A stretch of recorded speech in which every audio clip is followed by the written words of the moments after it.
ولو أن أهل القرى آمنوا واتقوا لفتحنا عليهم بركات من السماء والأرض ولكن كذبوا فأخذناهم بما كانوا يكسبون ولو أن أهل القرى آمنوا আমার বান্দারা এতক্ষণ একজন একজন করে বললাম যে তাকওয়া অবলম্বন করবে তার সকল পেরেশানি দূর হয়ে যাবে, যে তাকওয়া অবলম্বন করবে তার গুনাহ মাফ হয়ে যাবে, যে তাকওয়া অবলম্বন করবে অজানা জায়গা থেকে তার জন্য রিজিক মিলবে, যে তাকওয়া অবলম্বন করবে সে বড় সম্মানী হয়ে যাবে, যে তাকওয়া অবলম্বন করবে তাকে আমি সবচেয়ে বড় নেকির ভাগী বানিয়ে দেব।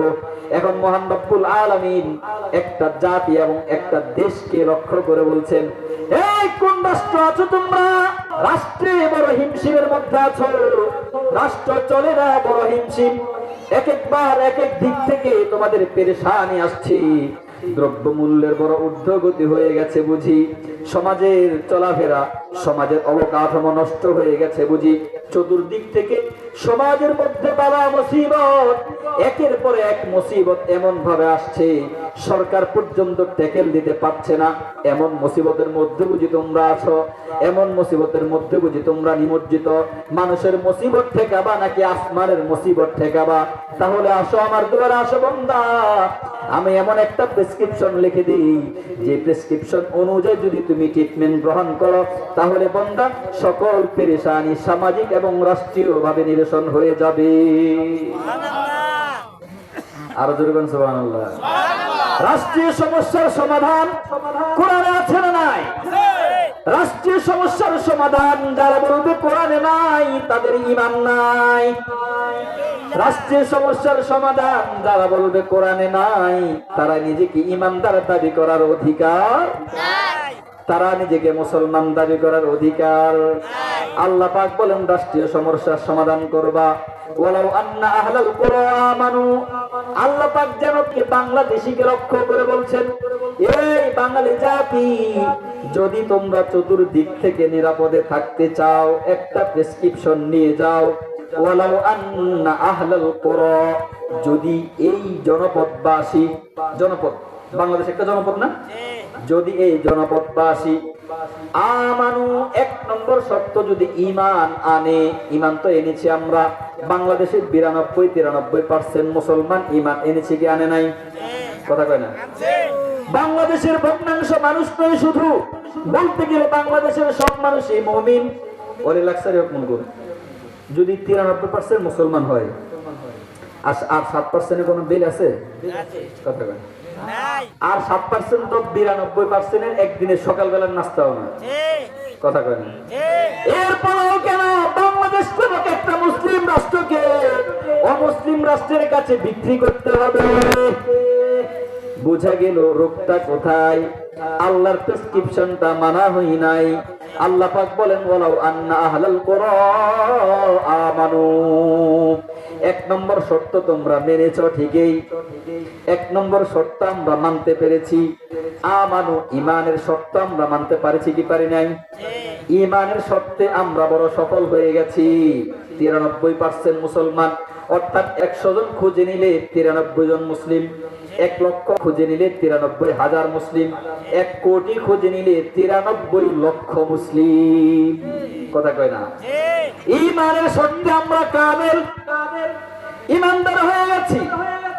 এখন কিন্তু আরেকটা শর্ত রয়ে গেছে, কিন্তু সেই শর্তের মধ্যে আমরা বড় পরাজয়। ওয়ালাউ আন্না আহলাল কুরআ আমানু ওয়াত্তাকাউ, দ্বিতীয় নম্বর শর্তের নাম হচ্ছে তাকওয়া। হে আমার বান্দারা, যদি তাকওয়া অবলম্বন করো ঈমানের পাশাপাশি, মুখে তো ঈমানের দাবি করেছো, অন্তরের মধ্যে তাকওয়াটা ঢুকাও।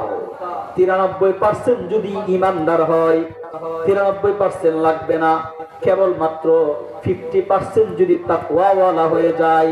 কত পার্সেন্ট দিলাম? 93% মুমিন আছে, 93 জনকে বাদ দিলাম, 93 কি 50 করে ফেলেন। 50% যদি তাকওয়াওয়ালা হয়ে যায়, ওয়ালাউ আন্না আহলাল কুরআ আমানু, ট্যাবলেট দিয়েছেন কয়টা?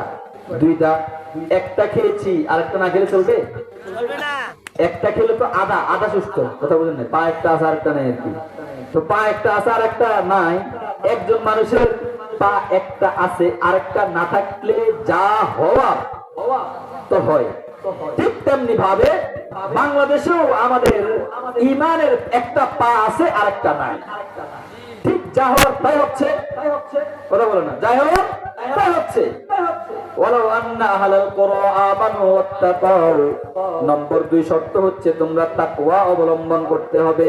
যদি ঈমানের সাথে সাথে তাকওয়া অবলম্বন করতে পারো, ঈমান এনে একটা পাও ঠিক করেছো, তাকওয়া এনে আরেকটা পাও ঠিক করে নাও, দুইটা পা যখন তোমার সুন্দর সতেজ সুঠাম হয়ে যাবে, তখন তুমি আর মাজুর এবং প্রতিবন্ধী থাকবা না।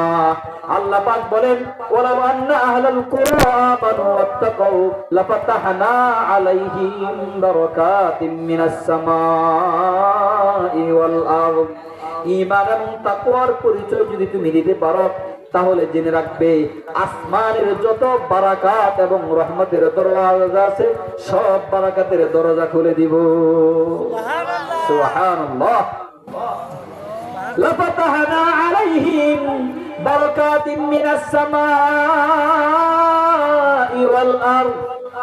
আসমানের যত বারাকাতের দরজা আছে, সব দরজা আমি তোমাদের জন্য উন্মুক্ত করে দিব। আসমান থেকে কোনো গজব আর আযাব আসবে না। ওয়াল আরজি, জমিনের মধ্যে যত বারাকাতের দরজা আছে, জমিনের সকল দরজা উন্মুক্ত করে দিব। জমিনের আর কোনো গজব তোমাদেরকে পাকড়াও করবে না।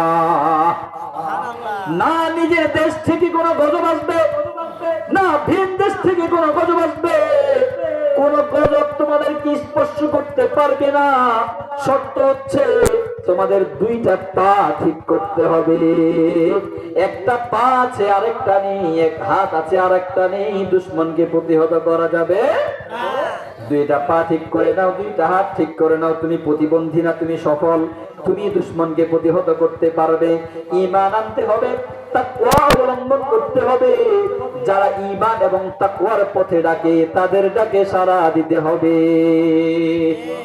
না হয় আল্লাহর কসম করে বলতে পারি, আল্লাহর জমিনে আল্লাহর বিধানকে লঙ্ঘন করে, আল্লাহর বিধানকে অবাধ্য করে যারা শান্তির স্বপ্ন দেখায়, যারা শান্তি বাস্তবায়নের অঙ্গীকার দেখায়, তারা শুধু মিথ্যুক নয়, তাদের পুরা গোষ্ঠী সহ মিথ্যু। হয়তো নিজেরা জানে না, হয়তো বুঝে না, আর না হয় বুঝেও ক্ষমতার অর্থের লোভে বুঝার চেষ্টা করে না, অন্যকে বুঝতে দেয় না। কথা বুঝে না, নিজে বুঝে না, একটা না বুঝলে তো দুষ্কম। আর যদি বুঝেও, যেমন আবু জেহেল বুঝেছিল আমার নবীকে, বুঝতে দেয় নাই জাতিকে, কথা ঠিক কিনা? আবু লাহাব বুঝছে না আমার নবীকে, তাব্বাত ইয়াদা আবি লাহাবিন ওয়া তাব্বা। এই নেতা, তুমি আল্লাহর বিধানকে বুঝো কিন্তু বুঝতে দাও না জাতিকে, চার নষ্ট হয়ে যাবে, ক্ষমতা নষ্ট হয়ে যাবে, অর্থ সম্পদের মধ্যে আঘাত চলে আসবে। এই ভয়ে তুমি বুঝতে দাও না বুঝে জাতিকে। আমার বান্দা, কতদিন তুমি এই ক্ষমতা নিয়ে থাকবে? বেশি দিন না। কতদিন তুমি অর্থ সম্পদ নিয়ে থাকবে? বেশি দিন না। একদিন তো আসতে হবে। ওয়াত্তাকু ইয়াওমান তুরজাউনা ফীহি ইলাল্লাহ। যদি এমনটা হয়ে থাকে, সাবধান করে দিয়ে দিচ্ছি, এমন একটা দিনকে ভয় করো যেই দিন অবশ্যই আল্লাহর কাঠগড়ায় দাঁড়াতে হবে। তাকওয়ার ফাজাইল বয়ান করতে গিয়ে মহান রব্বুল আলামিন অন্য আয়াতে কারিমার মধ্যে ইরশাদ করেছেন, ইয়া আইয়ুহাল্লাযীনা আমানু ইন তাত্তাকুল্লাহা ইয়াজআল লাকুম ফুরকানা। এ আমার বান্দারা, যদি তাকওয়া অবলম্বন করো, তোমাদের জন্য একটা পুরস্কারের ঘোষণা আছে, শুনবেন? আল্লাহু আকবার, চমৎকার এক পুরস্কার। যদি তাকওয়া অবলম্বন করতে পারো, তুমি নারী হও কিংবা পুরুষ হও, যদি তাকওয়া অবলম্বন করতে পারো, তুমি ধনী হও কিংবা গরিব হও, যদি তাকওয়া অবলম্বন করতে পারো, তুমি বড় হও কিংবা ছোট হও, কালো হও কিংবা সুন্দর হও, লম্বা হও কিংবা খাটো হও, তুমি যেই ফ্যামিলির, যেই গোষ্ঠীর, যেই এলাকার, যেই দেশের লোক হোক না কেন, তুমি যদি তাকওয়া অবলম্বন করতে পারো, আমি তোমার মধ্যে একটা সুস্থ বিবেক বুদ্ধির সৃষ্টি করে দিব। যে সুস্থ বিবেক বুদ্ধি তোমার মধ্যে থাকার কারণে দুনিয়াতে যতদিন থাকবা কখনো ভুল সিদ্ধান্তে যাবা না। এটা কি ইম্পর্টেন্ট না? হায় হায়, ভুল সিদ্ধান্তে তুমি যাবা না। কারণ বান্দা, তুমি যদি আমার তাকওয়ার সামিয়ানা তলে চলে আসো, আমার তাকওয়া নামক একটা দেয়াল যদি তুমি রাখতে পারো, তাহলে আমি তোমাকে এমন ভাবে সংরক্ষণ করব, কোনটা ভালো কোনটা মন্দ, কোনটা কালো কোনটা সাদা, কোনটা দিন কোনটা রাত, কোনটা নূর কোনটা জুলমত, কোনটা আলো কোনটা আধার, সেই বুঝার যোগ্যতা আমি তোমার মধ্যে দিয়ে দিব। কথা বুঝেন নাই? তাকওয়ার কারণে ভালো মন্দ পার্থক্য করার যোগ্যতা সৃষ্টি করেন কে? একমাত্র আল্লাহ। তিনি কেবলমাত্র তাকওয়ার কারণে ভালো মন্দ সৃষ্টি করার সেই যোগ্যতা দিয়ে দেন। সুবহানাল্লাহ। রাসূল করিম সাল্লাল্লাহু আলাইহি ওয়াসাল্লাম হযরত মুআয ইবনে জাবাল রাদিয়াল্লাহু তাআলা আনহুকে ইয়ামানের গভর্নর বানিয়ে পাঠাচ্ছিলেন। কি? ইয়ামানের গভর্নর। কথা বুঝেন না? সরকার প্রধান এমপি বানায় পাঠায় না, বিভিন্ন এলাকায় জেলায় পাঠায় না? তো আল্লাহর নবী এরকম পাঠায় দেয়। তো সরকার প্রধান একটা অঙ্গীকার দিয়ে দেয় না, দেয় না? জনগণের সাথে এইভাবে চলতে হবে, এইভাবে করতে হবে, এটা করা যাবে না, সেটা করা যাবে না, বলে না? একটা দায়বদ্ধতা থাকে, থাকে না? আল্লাহর নবী গভর্নর বানিয়ে পাঠাচ্ছেন কাকে? মুআয ইবনে জাবাল রাদিয়াল্লাহু তাআলা আনহু। তিনি বলেন, আমি যখন গভর্নর হয়ে ইয়ামানে যাচ্ছিলাম, তখন আল্লাহর নবী আমাকে ডাকলেন, মুআয, অনেক বড় একটা দায়িত্ব দিয়ে পাঠাচ্ছি, রাষ্ট্র চালাবা, সমাজ চালানোর দায়িত্ব দিয়ে পাঠাচ্ছি, কয়েকটা উপদেশ নিয়ে নাও। উপদেশগুলো এই সমাজের জন্য প্রযোজ্য কি প্রযোজ্য না? আল্লাহর হাবিব তাকে ডেকে বললেন, ইত্তাকিল্লাহ হাইসু মা কুনতা। আমার সাহাবী মুআয ইবনে জাবাল কয়েকটা উপদেশ ভালোভাবে মনে রাখবে। ইত্তাকিল্লাহ হাইসু মা কুনতা। হে মুআয, তুমি এখন আমি নবীর দরবার থেকে চলে যাচ্ছ, যতদিন আমি নবীর সামনে ছিলে ততদিন বড় তাকওয়াওয়ালা ছিলে। আমি নবীর সামনে কখনো কোনো অন্যায় অপরাধ করো নাই। আমার মুআয, ভালোভাবে স্মরণ রাখবে, একটা দেশ পরিচালনা করার জন্য আমি তোমাকে পাঠাচ্ছি, একটা জনপদের শাসন করার জন্য আমি তোমাকে পাঠাচ্ছি। সাবধান, জনগণকে শাসন করবে। জনগণকে যখন শাসন করবে, বিচার কার্য সম্পাদন করবে, আমি নবীর একটা কথা মনে রাখবে, ইত্তাকিল্লাহ, ভালোভাবে স্মরণ রাখবে, সর্বদাই আল্লাহর ভয় এবং তাকওয়া অন্তরে রাখবে। আল্লাহর ভয় যতক্ষণ পর্যন্ত তোমার অন্তরে থাকবে, ততক্ষণ পর্যন্ত কোন দুর্বল থেকে দুর্বল মানুষের উপর জুলুম করতে পারবে নিজের শত্রু। ওয়ালা জীবান্নাকুম শানাআন কওমিন আলা আল্লাহ তা'দিলু। যদি তোমার দুশমন হয়, তোমার প্রতিপক্ষ হওয়ার কারণে তার উপর জুলুম করা যাবে না। সাবধান মুআয, যেখানে থাকো, জমিনে থাকো কিংবা আকাশে থাকো, নিজের গৃহে থাকো কিংবা জনপদে থাকো, একাকিত্বে থাকো কিংবা লোকালয়ে থাকো, রাত্রি অবস্থান করো কিংবা দিনের বেলায় বসবাস করো, যেখানে থাকো না কেন, তুমি রাজ সিংহাসনে থাকো কিংবা নিজের ফ্যামিলির কাছে থাকো, হাইসু মা কুনতা, যেখানেই থাকবে সর্বদাই ইত্তাকিল্লাহ, আল্লাহর ভয় সর্বদাই অন্তরের মধ্যে রাখবে। আল্লাহর ভয় কি একটা ডোজ, চিন্তা করছেন? বেশি কথা নাই, যাইবা গভর্নর বানাই দিলাম, মনে করছো অনেক কিছু হয়ে গেছো, সাবধান, গভর্নর হয়ে অনেক কিছু হয়ে গেছো, আল্লাহর ভয় অন্তরে রাখবে। আরো কি জানেন? আরো কি জানেন? তিনটা উপদেশ। আল্লাহু আকবার। ইত্তাকিল্লাহ হাইসু মা কুনতা, সাবধান, সর্বদাই আল্লাহর ভয় অন্তরে রাখবে। নাম্বার 2, ও আতবিস সাইয়্যাতাল হাসানাতা তামহুহা। আমার মুআয, যখন আল্লাহর ভয় নিয়ে দুনিয়াতে চলাফেরা করবে, মনে রাখবে, তোমার বুকে রাখো আল্লাহরই ভয়, আসবে না কোনদিন কোন পরাজয়। এই মুআয, ভালোভাবে স্মরণ রাখবে, তাকওয়া অবলম্বন করে চলাফেরা করতে গিয়ে ভুল তো হতে পারে, মানুষ তো করে, মানুষ তো ভুল হলে সাবধান, ভুলের উপরে অটল থাকবা না। ও আতবিইস সাইয়্যাতাল হাসানাতা, যখন কোনো ভুল হয়ে যাবে, যখন তুমি হোঁচট খাবে, যখন তুমি আচার খাবে, যখন তোমার পদস্খলন হয়ে যাবে, পদস্খলন হওয়ার সাথে সাথে সেই পদস্খলনের জরিমানা স্বরূপ আরেকটা নেকের কাজ করে ফেলবে। ওয়া আতবিইস সাইয়্যাতাল হাসানা, কোন অন্যায় করে ফেলেছো কারো সাথে, এখানে মুহাদ্দিসিনে কেরাম বলেছেন as-সাইয়্যাতুল হাসানা, অন্যায়ের পরে একটা নেক করবে। সেই নেকটা কি? একটা তো হচ্ছে, সেই নেকটা হচ্ছে তওবা। সেই নেকটা কি? ইন্নাল হাসানাতি ইউযহিবুনাস সাইয়্যাত। তুমি যখন কোন একটা বদের কাজ করে ফেলবে, সাথে সাথে তওবা করে নিবে। মাফ করবেন কে? আল্লাহ। তামকুহা, তোমার সেই নেক কাজটা, তোমার সেই বদ কাজটাকে মুছে দিবে। এটা হলো একটা। আরেকটা হচ্ছে, তুমি যখন কারো সাথে একটা ইনসাফের খেলাপ কাজ করে ফেলেছো, কথা বলেন, অজান্তে, ভয় তো আছে অন্তরে, আছে না নাই? আছে। ভয় থাকা সত্ত্বেও নিজের অজান্তে কার উপর একটা জুলুম হয়ে গেছে।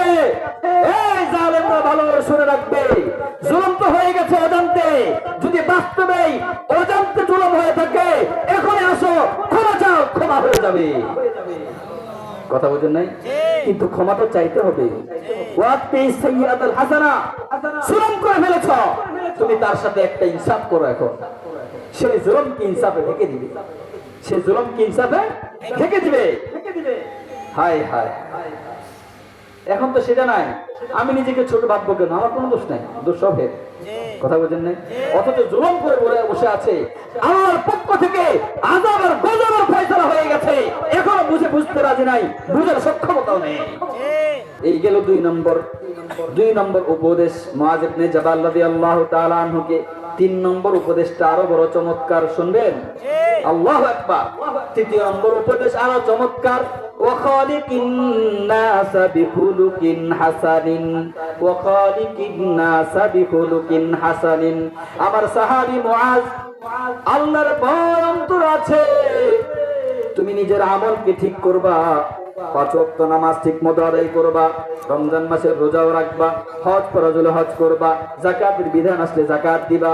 আল্লাহ আরো যত বিধিবিধান রয়েছে, সকল বিধিবিধানগুলো সুন্দর মতো তুমি পালন করবা। এই বুঝি তোমার তাকওয়া পরিপূর্ণ হয়ে গেছে না? 1 নম্বর তো হলো তাকওয়া ভেঙে গেলে সাথে সাথে তওবার কথা এসেছে। 2 নম্বর কথা হচ্ছে, আমার সাহাবী মুআয, যদি কখনো দেখো আল্লাহর কোন মাখলুকের সাথে তুমি খারাপ আচরণ করছো, বুঝতে হবে এটাও তোমার তাকওয়ার পরিপন্থী। ওয়াখালিকিন নাসা বিখুলুকিন হাসানিন, আল্লাহর ভয় দিয়ে তাকওয়ার সূচনা হয়েছে, আর মানুষের সাথে সৎ আচরণ দিয়ে তাকওয়ার সমাপ্তি হয়েছে।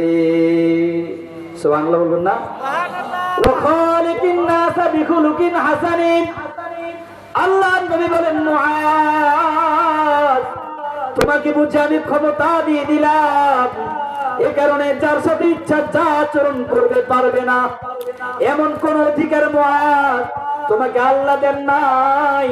আল্লাহ চাইলে যে কোনো মুহূর্তে তোমার ক্ষমতাটা তোমার কাছ থেকে কেড়ে নেবেন। মুআয ভালোভাবে স্মরণ রাখবে, যতদিন ক্ষমতা আছে, ক্ষমতার দাপটের কারণে সাবধান, দুর্বলের উপর আক্রমণ করবা না। দুর্বলের উপর আক্রমণ করলে প্রতিশোধ নেবেন কে? দুর্বল কিছুই বলতে পারবে না, দুর্বল প্রতিশোধ দিতে পারবে না, দুর্বলের কোনো ক্ষমতা নাই, দুর্বলের কোনো দাপট নাই, দুর্বলের কোনো জনবল নাই, দুর্বলের কোনো অর্থ নাই, দুর্বলের বেয়াদবির ভাষা নাই, দুর্বলের গালির ভাষা পর্যন্ত নাই। দুর্বলের পক্ষ থেকে জবাব দিবেন কে? আল্লাহ। এই কারণে আল্লাহর নবী বলেন, মুআয, সাবধান, দুর্বলের সাথে খারাপ আচরণ করবা না। ওয়াখালিকিন নাসা বিখুলুকিন হাসানিন, বড় নেতা হয়ে গেছো, একজন গভর্নরের আন্ডারে পুরো সমাজ চলে, গভর্নরের কথাই উঠে আর বসে, শুধু মানুষ নয় প্রাণীও যেন গভর্নরের কথা মানে। এই কারণেই বুঝি তুমি খারাপ আচরণ করবা। খারাপ আচরণের অধিকার দেওয়া হয় নাই, শাসনের অধিকার তোমাকে দেওয়া হয়েছে। সুস্থ শাসন করার জন্য তোমাকে ক্ষমতার আসনে বসানো হয়েছে, দুর্বলের মাথার রক্ত চোষার জন্য নয়। দুর্বলের সম্পদ আত্মসাতের জন্য নয়, দুর্বলের সাথে খারাপ আচরণের জন্য নয়, গরিবের সাথে আত্মসাতের আচরণ করার জন্য নয়, গরিবের সম্পদ অন্যায়ভাবে লুণ্ঠন করার জন্য নয়, অসহায় দরিদ্র ব্যক্তির সম্মান লুণ্ঠন করার অধিকার তোমাকে কেউ দেয় নাই। আল্লাহর মাখলুকের সাথে উত্তম আচরণ করবা। এই কারণে নবী করিম সাল্লাল্লাহু আলাইহি ওয়াসাল্লাম হাদিসে পাকের মধ্যে ইরশাদ করেছেন, আল খালকু ইয়ালুল্লাহ, আল্লাহ যত মাখলুক আছে সব আল্লাহর পরিবার পরিজন, আল্লাহ ফামান আহসানা ইলা ইয়ালিহি, যে ব্যক্তি আল্লাহর পরিবারের সাথে ভালো আচরণ করবে ফাহুয়া আহাব্বুল খালকি ইলাল্লাহ, এই ব্যক্তি দুনিয়ার মধ্যে আল্লাহর সবচেয়ে প্রিয় মাখলুক। সুবহানাল্লাহ। এই আমরা কার পরিবার? আল্লাহর পরিবার। আমার সাথে খারাপ আচরণ করবে, প্রতিশোধ নেবে কে? আল্লাহ। প্রতিশোধ হয়ে যাবে, ঘোষণা কার? কার? সাবধান, ওয়াখালিকিন নাস বিখুলুকিন হাসান। আগে বলেছিলাম সুন্দর পাগড়ি, সাদা পাঞ্জাবি, পায়জামার নাম তাকওয়া নয়, এগুলো তাকওয়ার একটা নিদর্শন মাত্র। প্রকৃত তাকওয়া হচ্ছে আল্লাহর মাখলুকের সাথে সুন্দর আচরণ করা। হায় হায়, মাখলুকের সাথে সুন্দর আচরণ করবেন তো ইনশাআল্লাহ। আল্লাহ আমাদেরকে বুঝার তৌফিক নসিব করুন। আমিন। তাকওয়া অবলম্বন করতে হবে। তাকওয়া যদি অবলম্বন করি দুজাহান শান্তিময়। দুজাহান কি? শান্তিময়। শেষ বাকি আর দুটি কথা আছে। একটা কথা হচ্ছে তাকওয়া কিভাবে অবলম্বন করব, ফিনিশিং। তাকওয়া অবলম্বনের জন্য মহান রব্বুল আলামিন দুটি পথ রেখেছেন। কটি পথ? তাকওয়ার জন্য আল্লাহ পাক দুটি পথ উন্মুক্ত করে রেখেছেন। এক নম্বর পথ হচ্ছে আল্লাহ পাক রব্বুল আলামিন ইরশাদ করেছেন, ইয়া আইয়ুহাল্লাযীনা আমানুত্তাকুল্লাহ, হে আমার ঈমানদার বান্দা বান্দীরা, আল্লাহকে ভয় করো। ঈমান তো এনেছো, ঈমানের পরিপূর্ণতার জন্য আল্লাহর তাকওয়া অন্তরের মধ্যে রাখতে হবে। তাকওয়ার বহিঃপ্রকাশ করতে হবে মাখলুকের সাথে সুন্দর আচরণের মাধ্যমে। মাখলুকের মধ্যে সবাই আছে, নিজের অধীনস্থরাও আছে, নিজের প্রতিবেশী আছে, নিজের পাড়া প্রতিবেশী আছে না নাই? আছে। চমৎকার একটা ঘটনা বলি সংক্ষিপ্ত। হযরত ওমর ইবনে খাত্তাব রাদিয়াল্লাহু তাআলা আনহু, হযরত খলিফাতুল মুসলিমিন, ইসলামের দ্বিতীয় খলিফা। কত নম্বর খলিফা? দ্বিতীয় নম্বর। উনি এরকম একটা মজলিস করছিলেন। এখন মজলিসে এসে বিভিন্ন মানুষের তারুফ জানতেছেন, পরিচয়। এই লোকটা কেমন, এই লোকটা কেমন, কথা বুঝতেছেন? এক লোক দাঁড়াইছে, দাঁড়ায় বলতেছে, হুজুর ওই যে ওই কর্নারে একজন বসছে, উনি অনেক ভালো মানুষ। কোথায় নাকি? লাআল্লাকা জাহু, তুমি জানো তার ব্যাপারে? তুমি কি তার প্রতিবেশী? করলা না। ওমর ইবনে খাত্তাব, আমি তার প্রতিবেশী না। তাহলে তুমি কি তার সাথে টাকা পয়সার কোনো লেনদেন করেছো? না। কথা বুঝবেন ভালো করে। টাকা পয়সার কোনো লেনদেন করেছো? না। টাকা পয়সার লেনদেন করো নাই? না। আচ্ছা, তুমি কি তার কাছে কখনো কোনো জিনিস আমানত রেখেছো? না। তো আমানত রাখো নাই, টাকারও লেনদেন কখনো করো নাই, তার প্রতিবেশীও তুমি না। কারণ প্রতিবেশী জানে প্রতিবেশীর খবর। যার সাথে লেনদেন হয়েছে তার হাকিকত এবং মারিফত জানা যায় কি যায় না? কথা কই না। আমি কয়েকদিন আগে একটা স্ট্যাটাস দিয়েছিলাম, টাকা হাওলাত দিয়ে কারা কারা বিপদে পড়েছেন। কি পরিমাণ কমেন্ট আপনারা আমার আইডিতে ঢুকলে দেখবেন। আমি বিপদে পড়েছি, আমি বিপদে পড়েছি, আমি বিপদে পড়েছি, টাকা হাওলাত দিয়ে সম্পর্ক নষ্ট হয়ে গেছে, টাকা হাওলাত দিয়ে ফোন ধরে না। এখন আগে অনেক সম্পর্ক ছিল। ওমর ইবনে খাত্তাব বলেন, টাকার লেনদেন করেছো কখনো? না। তাহলে কেমনে বুঝলা যে ভালো? ওমর ইবনে খাত্তাব বলেন, উরাকা আন্নাকা রাআইতাহু ইয়াসজুদু ওয়া ইয়ারকাউ ফিল মসজিদ, সম্ভবত তুমি এই লোকটাকে মসজিদে নামাজ পড়তে দেখেছো। কচ্ছি হ্যাঁ। শুধু নামাজের সিজদার রুকু করতে দেখেই তুমি তার ভালো হওয়ার সার্টিফিকেট দিয়ে দিলা। ইদ্রিস লা তারিফুহু, বসে পড়ো, তুমি তাকে চিনাই না। কথা বুঝছে? এটা হচ্ছে মুআমালা, এটা হচ্ছে মুআমালা। শুধু হজ করতে দেখে ভালো মনে করা যাবে না। শুধু গায়ের মধ্যে পাঞ্জাবি দেখে শুধু নামাজের সামনের কাতারে দেখে অসম্ভব। তার প্রতিবেশী হন, তাকে বুঝুন, তার সাথে লেনদেন করুন, তাকে বুঝুন, তার সাথে সফর করুন। সফরে মানুষের আসল রূপ উন্মুক্ত হয়ে যায়। তার সাথে সফর করুন, তাকে চিনুন, এরপরে তাকে ভালো সার্টিফিকেট দিন। কথা কয় না? আরো জোরে কোন? এগুলো হাদিসের কথা, একটু বানানো না, আল্লাহর কথা, একটু বানানো না, সব হাদিসের কথা। সফর করো, এরপরে বুঝবা। প্রতিবেশী হও, এরপরে বুঝবা। টাকা হাওলাত দাও, এরপরে বুঝবা। আমার রক্ষা করেনি, ছেড়ে রাখো, এরপরে বুঝবা এই ব্যক্তি ভালো না খারাপ। বসো, তুমি কিছু জানো না, কে বসাই দিচ্ছেন? ওমর ইবনে খাত্তাব কয় যে নামাজ পড়তে দেখছো, এর লাগে ভালো, তাই বলে কি নামাজ পড়তে দেবো? আরে নামাজ তো প্রথম শর্ত। নামাজের সিঁড়ি ছাড়া কেউ টাকা পর্যন্ত যেতে পারবো? হ্যাঁ, পূর্ণতার জন্য হলো অন্য গুরু, কথা বোঝেন না? কিন্তু মানুষের সাথে ভালো আচরণ করা, এটা কি মুস্তাহাব না সুন্নাত? ফরজ, ফরজ, কথা বলেন। মানুষের সাথে ভালো আচরণ করা মুস্তাহাব না সুন্নাত? ফরজ, ফরজ। বুঝতে হবে।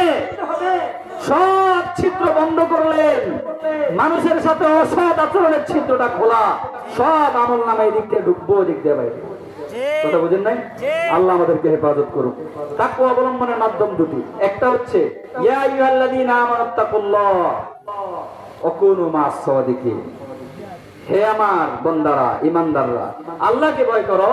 আল্লাহর ভয়, তাকওয়া অবলম্বন করতে হলে আল্লাহ ওয়ালাদের সাথে থাকো। এক নম্বর মাধ্যম, আল্লাহ ওয়ালাদের সংস্রবে বেশি বেশি যেতে হবে। মাহফিল, মসজিদ, বিভিন্ন পীর আউলিয়াদের খানকায়, তাবলীগ, এগুলোতে কি যেতে হবে। নম্বর 2, কুতিবা আলাইকুমুস সিয়াম কামা কুতিবা আলাল্লাযীনা মিন ক্বাবলিকুম লাআল্লাকুম তাত্তাকুন। তোমাদের জন্য পবিত্র মাহে রমাদানের রোজাকে ফরজ করে দেওয়া হয়েছে। সামনে আছে না নাই? এটা আমাদের জন্য ভাগ্য না দুর্ভাগ্য? ইতিপূর্বে আমাদের বহু মানুষ চলে গেছে না? রমজানের আগে আরো বহু মানুষ যাবে না? আল্লাহ আমাদের যাদের হায়াত রাখেন, আল্লাহ যেন আমাদেরকে রোজার মাধ্যমে তাকওয়া অবলম্বন করার তৌফিক দান করেন। এই দুইটা মাধ্যম তাকওয়া অবলম্বনের উল্লেখযোগ্য। আল্লাহ তাআলা আমাদেরকে অবলম্বন করার তৌফিক দান করেন।